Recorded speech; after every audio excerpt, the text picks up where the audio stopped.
more money by going abroad, like this man. The Independent asked the big question. What if all the Poles went home? Well, they'd have nothing to fly that flag on for a start. Meanwhile, BNP mayoral candidate Richard Barnbrook has been cheating on his fiancée with a Finnish immigrant he met on the internet. She told the News of the World Richard is average in bed. I think we'd all be pleased with that. I know I would. But I don't need that pill. I don't need the blue pill. No. Any bird How watching... do we get out of here? How do we get out? What about the pink pill that says tranquilizer? Ian and Alan... Horse dosage. Have you always been shy? Yes, I have. Yes, I didn't know what was going to happen tonight. I was going to be very serious, you know. But there it is. I mean, something happens. It's this chair. You see, this is the chair that Anne Whitcomb sat on, isn't it? And you can feel the vibrations going up my arse. I also have to say, Paul... Yes?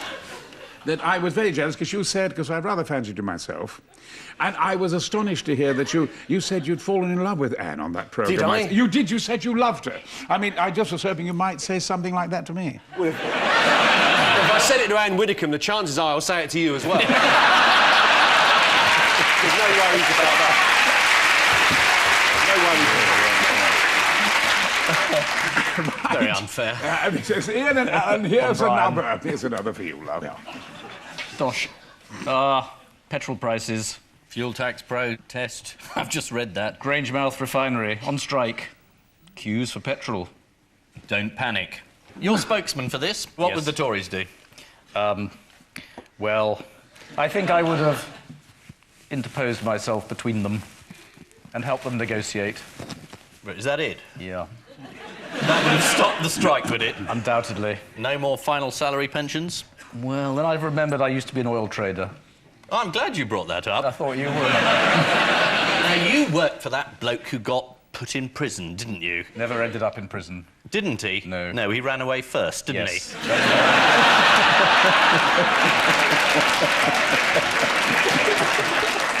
Now, who's happy about the soaring price of oil?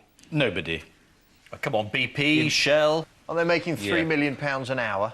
Well, it says here that oil companies Shell and BP have made a combined $7.2 billion in 3 months, which works out at $3.3 million an hour. I mean, who the hell do they think they are? Tesco's? I mean, every little helps. Why don't they give me that voiceover instead of You can record one now, I'm sure they'll hear it. Every little helps.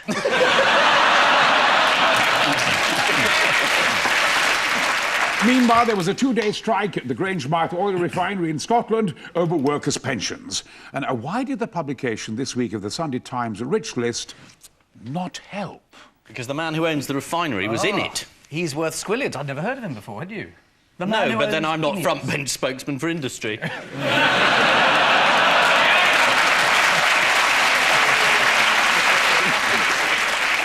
And there's only one pipeline, which, again, I don't think anyone knew. There's all our oil, and there's one little pipeline for the whole country, and someone's turned it off. You shut down everything. Doesn't seem a very good idea, does it? So you want to tell the unions that? Again, I'm not the front-bench spokesman. You know, there really is a petrol crisis when motorists in Scotland start panic buying, with some putting in as much as £5 worth.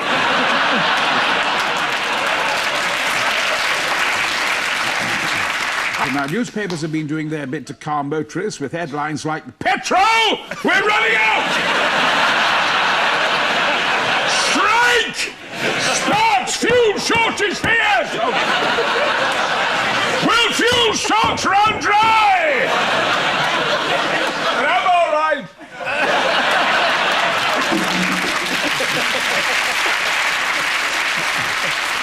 The Express has had some fuel-saving tips for its readers this week. A car consumes the most petrol when it accelerates.